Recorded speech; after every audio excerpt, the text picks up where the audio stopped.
There are a ton of beloved and popular characters in Genshin Impact, all being popular in their own ways. Some people love Furina because of her amazing lore, some people love Zhongli because of his amazing shield, some people love Neuvillette for his really nice voice, some people love Diona because she's adorable, the list goes on. Of course, those aren't all the reasons some people love those characters, but those are a few examples of the variety of what people love about characters.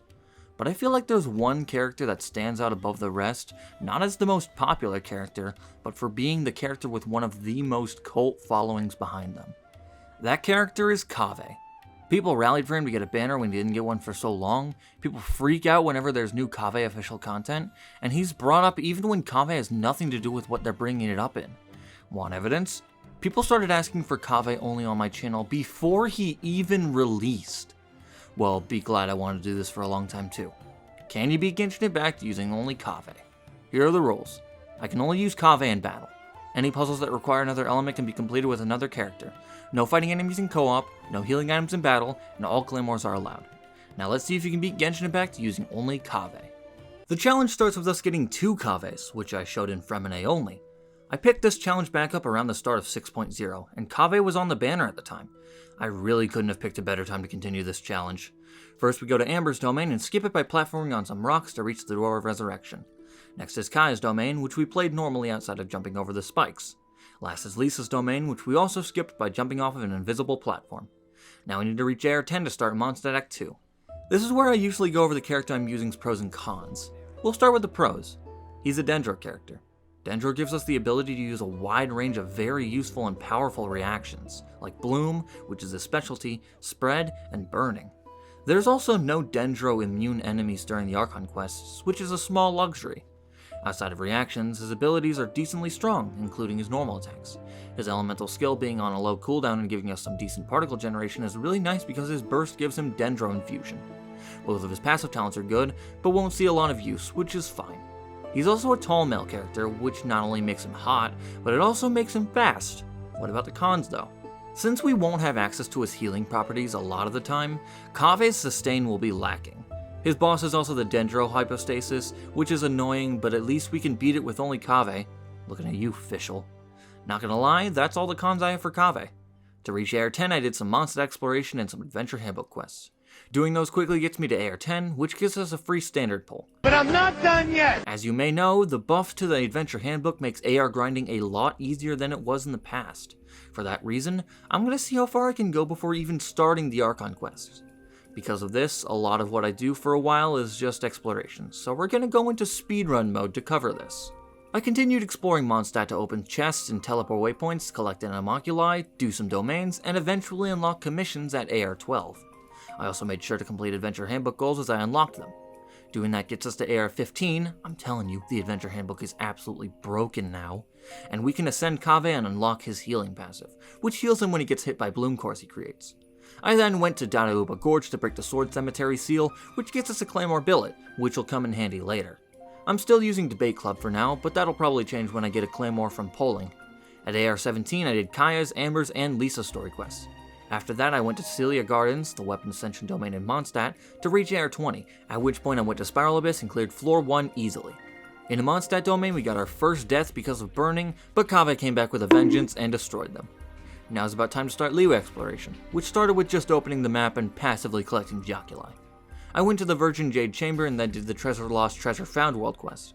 The day rolled over, my sleep schedule has never been the same since this day, and I did more commissions for easy experience. After ascending most of my characters for a free standard poll, it was finally time to spend the wishes I had accumulated. Sacrificial Greatswords would be kinda cool, or I don't know. I can't really think of any other claymores, not gonna lie. Oh, or Toma. That's also an option. But this is gonna be a 4-star claymore. Oh no, it's the flute. That's not a claymore.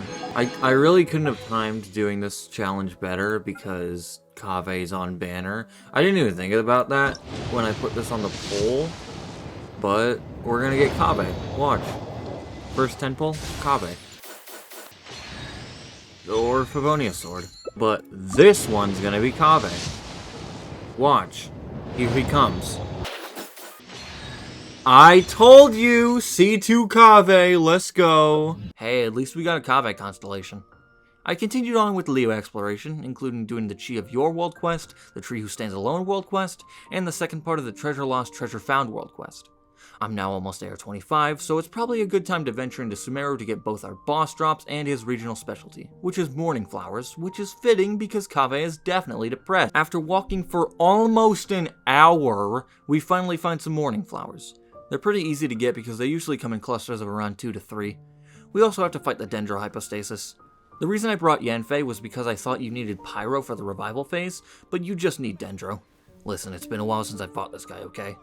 Honestly, not too bad. What's next after doing the easy Ascension domain? Dragonspine, of course. This AR grinding section has been going on for long enough, so let's summarize each main thing I did really quick. Crimson Agates for the Tree, lots of chests, 3 boxes, 8 stone tablets, 3 shards, lots of ruined graders and cryo shells, birds, cold, Skyfrost Pillar, I'll hate them calling me good boy, AR 26. With all that and some Spiral Abyss, we have another 2 temples. 4-star Claymore or something, I guess. There was a little bit of a delay, so it's a character. It's Dory! Isn't the rain Now give me Kaveh. Give me a Kaveh constellation. Please. Kaveh constellation. Rain Slasher. Eh. Oh my god. Really? Diluc of Mondstadt. I'll take it, because I Not love interested Diluc, in but idle really? If you have Really? things you want to... My reaction was minimal to getting Rain Slasher, but it was actually a good weapon for us, which I came to realize in the middle of Mondstadt Act 2. Speaking of Mondstadt Act 2, it's finally time to start it! We meet Venti, who takes us to Windrise to fight Eye of the Storm, who stood no chance after it dropped down. We steal the Holy Lyre and then meet Diluc, who takes us to the Fatui hideout where we fight an agent. We launched him so much that he couldn't get out one attack. At the Thousand Winds Temple, we obliterate a Ruin Guard before going into the Eagle's Gate domain, and while there we fight a Pyro Abyss Mage, whose shield we drained away using the water in the room. We then waltz into a hilly trail camp and open a chest, which allows us to summon Dvalin, and that's where Act 2 ends. Next is Act 3, which starts with a Hydro Abyss Mage. Dendro absolutely shreds through their shields, and inside the Storm Terror's lair we need to trigger 3 light actuators, one of them having us fight a Pyro Abyss Mage. This is probably a good time to mention I hated fighting these guys in this challenge because applying them with Dendro would give them the burning effect, which could deal a lot of damage to us instead of them. Early on though, they're fine. Now time to fight Dvalin. If you can call this a fight. That's where Mondstadt ends, and now we can go straight into Liyue Act 1 because of all that grinding. We go to the Rite of Descension to probably make a wish about getting enough money to pay Dory back, but while there, Rex Lapis dies. Child tells us to inform the Adepti of Rex Lapis' passing, and first is Zach Aguilar. For the first fight against the Millith, we get an energy recharge buff which pretty much turns Kaveh into a Catalyst character. Next is Mountain Shaper, and having a Claymore character for the Amber on the Mountain is so nice, especially after Fischl only. For Cloud Retainer, we make some food for her before skipping her domain by jumping off a tree.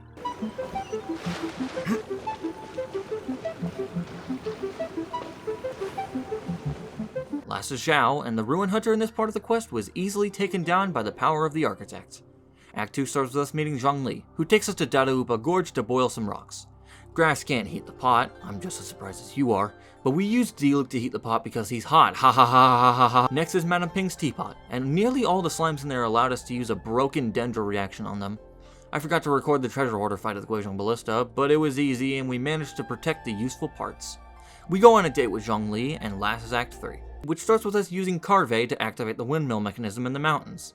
We then go to the Guizhong Ballista to fight some Millith soldiers, which I actually recorded and was easy.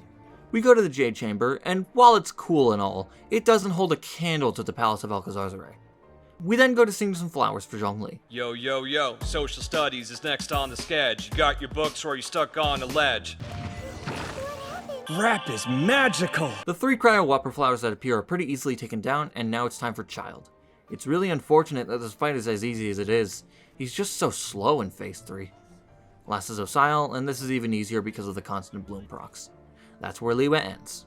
Now we need to reach AR 30 and complete the Danesif World Quest, and we will be reunited. We also need to grind our boss some more, and for this I decided to ascend Snow Tomb Star Silver, which I got from Dragonspine Exploration. Still a little annoying, but really not that bad. Before doing both Danesif quests, I did Diluc and Razor Story quests because they're both required to play We Will Be Reunited.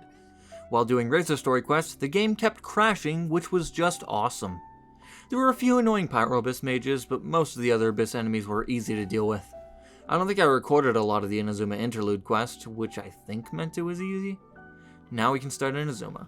The first part worth covering is the transport mission in Rito, and because it was near the ocean, we could trigger Bloom, making this an easy fight. By the way, hear me out on Gendo Ringo. Later we need to break someone out of jail while fighting the Tenryou Commission. We could actually take advantage of the mechanism that applied to soldiers with Electro by using Spread, making this domain even easier. Now we need to complete Ayaka's and Yoimiya's story quest to start Act 2. Nothing interesting happens in these quests besides Yaoi, so let's just move on to Act 2, which starts with us fighting the Raiden Shogun. If this can be called fighting. I have 22 pulls saved up, so let's spend them. Ooh. Never mind. Ooh, Kaveh? Kaveh? Pookie. Wrong K character. Oh my god, really? Are you kidding me? I just wanted Kaveh. I didn't want Lauma! Everyone who wished for Lauma and didn't get her are just bawling their eyes out right now. And the Favoni's greatsword, that's not useful. But what is useful is the Kaveh we're about to get.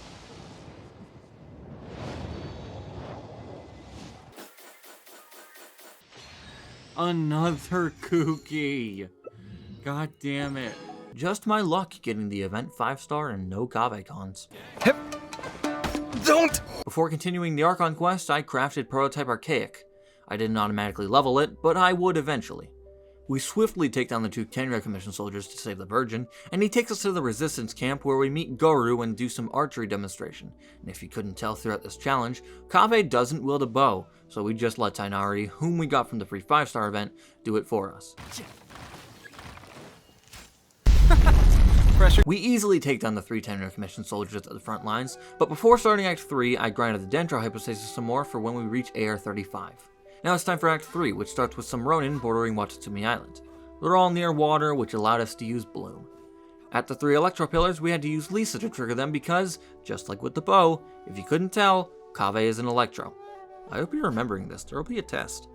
The Electro Lotro that spawned didn't stand a chance, and then the Virgin dies. Next is the Delusion Factory, and honestly, it was way easier than I expected. I thought the Pyro Gun guy would give me problems with burning, but the first one died quickly and the second one wasn't that bad. That of course doesn't stop the Electro Hammer guy from being annoying, but that's to be expected when I do these challenges. We meet Scaramouche, who I swear looks like that hat guy from Vahumana. Yamiko saves us and takes us to do some anti-Raiden Shogun training, but who cares about that when we're about to meet... It's Sayu! We storm the Tenryou Commission headquarters and easily take out the soldiers in there, and now it's time for Signora. You might expect the Pyro phase to be harder, but the Cryo phase was a lot more difficult because I forgot to heal before the fight, meaning we got taken to quite low HP. Thankfully you can heal in between phases because she isn't targeting you at the start of phase 2, kinda like Child in phase 3. When we reached phase 2, she was easily taken down. Now it's time for how much damage does Kaveh do with the buffs in the second Raiden fight? The answer is a very respectable 5k. It probably would have been higher if I was using Prototype Archaic, but I'm using Rain Slasher. It's useful, don't get me wrong, but its EM boost doesn't always come in handy. Inazuma is now complete. Now we need to complete the Chasm Danes quest to start Sumeru, which we do after getting Kaveh's Morning Flowers and doing the once again easy Ascension domain. The Black Serpent Knights were a lot easier than they were in Fischl only, and while the Electro Lecture is still slow, it's 1,000 times better than it was in Fischl only. Pyro Abyss Mages are still really annoying, but every other type of Abyss Mage is obviously easy. Now time to start Sumeru. Act 1 starts with us clearing out a Withering Zone, and because all the fungi were in water, we could bloom them to death. In the Dream Domain, we fight some easy Hilichurls, and then we go to Sumeru City to get our Akasha Terminal. We then go to Port Ormos to meet... Alhaitham? What is he doing here? He has us buy some knowledge capsules from... Dory? This day's just getting worse and worse for Kaveh. Later we fight some Eremites at the docks with the Feeble Scholar, which... Sure. Act 2 is almost entirely dialogue outside of the easy Eremite fight, so let's skip to Act 3, which starts with us meeting... the Doctor. Before going into the forest and fighting some more Eremites, who are once again easy. We go to Caravan Rebot and... Oh god damn it, Alhaitham! We follow him into the desert and meet Sino. Again. Feeble Scholar, everyone! While there we fight some Rift Hounds, who took out half my HP, but weren't that bad overall. Act 4 starts with even more easy Eremites, and then we have to follow Alhaitham to the Elazar Hospital. While there we fight some Hilichurls and a Geolauchurl, the latter being easily taken down because we're using a claymore. For once we can just trigger the Dendro monuments because we're using a Dendro character. We then go to the Mausoleum of King Deshret where we fight some fungi. I'm honestly impressed with how well Kaveh has been doing. Act 5 starts with Eremites. Again. At Party's DI we fight some Fatui soldiers. Wave 1 was easy, Wave 2 was kinda annoying because of the Electro Hammer guy, and same goes for Wave 3, but with an agent this time. Back at the Academia, Alhaitham hastes out at Azar, and we also free Nahida. We then go to the Dias Foundry and fight more Fatui soldiers. Outside of the one annoying Electro Hammer guy at the start, this domain was easy. Now time for Scaramouche. God, that hack guy lookalike is going kinda crazy. Deploying Kaveh's burst can destroy the Nirvana engines, but nothing else can, unfortunately. It was still easy, but I would have liked to stun him. Last is the polluted domain. The 3 Geo Rift Hounds are easily turned into one, and on the boat we fight an Electro Launcher. For the first time in so long, this fight wasn't annoying. Irminsul is saved, but Alhaitham is still convicting me of not doing anything. I can't win with him! That's the end of Sumeru Act 5. Now we need to reach Area 40 and complete Caribert to start Fontaine. Before doing that, though, we did a lot of grinding for Kaveh's talent level up materials. Yeah, Kaveh's been doing this entire challenge with low talents. After finishing that up, for some reason I grinded the Shimenawa and Emblem domain. I think it was because the Deepwood Memories domain was a bit too difficult. It was at this point that I finally leveled Prototype Archaic as well, which became my main weapon.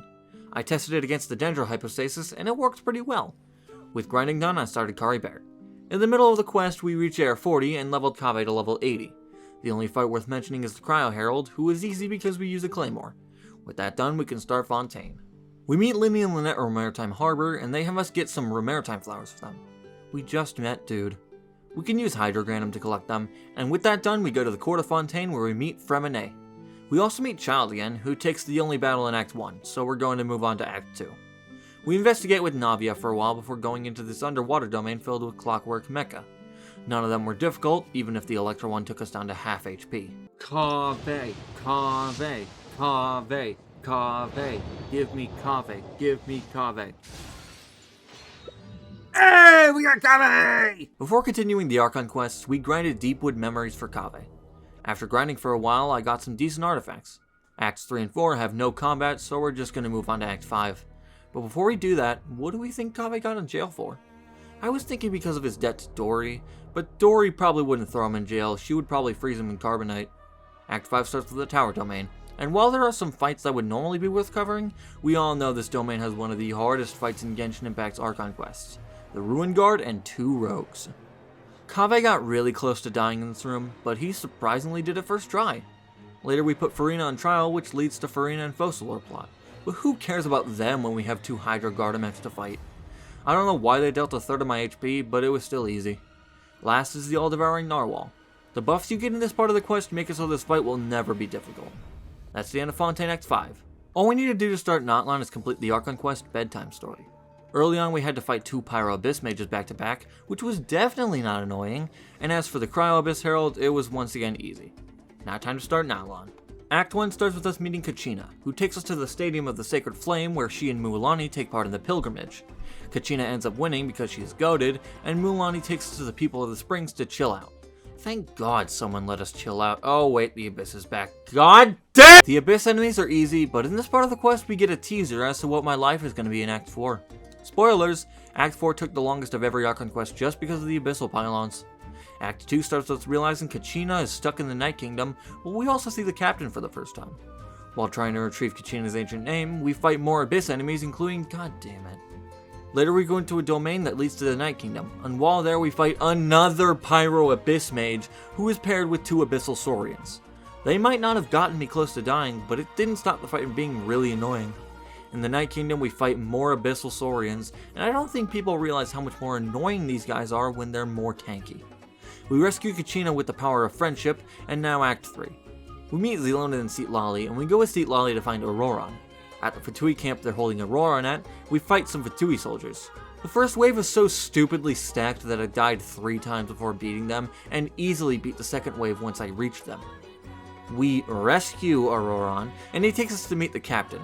It's cut short by Seatlolly though. Something! Bad news! Seatlolly gets drunk, and then we go to the Children of Echoes and destroy the Abyssal Pylon with some trial characters. That's where Act 3 ends, and now time for Act 4, which starts with more Fatui soldiers. I hadn't realized yet how annoying the cryo gun guy is because I hadn't really needed to fight it yet, but lo and behold, he's annoying. Auroron receives an ancient name, and we meet the Lord of the Night before going back to the Stadium of the Sacred Flame, where we realize that the Abyss has done something terrible. The time has come. Execute Order 66. Yes, my lord. Now we, as Kaveh Kenobi, have to clear out so many Abyssal Pylons. These fights aren't even worth covering because the NPCs we fight with distract the enemies, so every fight is just press E every few seconds and occasionally press Q if you're feeling feisty. I really wish there was more to say, but that's it for 2 hours. Next we do the easy interlude quest, and now we can start Act 5. We prepare to fight the root of the Abyss in Natlan before entering the Night Kingdom with Mawika, where we have to fight the worst versions of Abyssal Pylons, enemies with the Void Ward effect.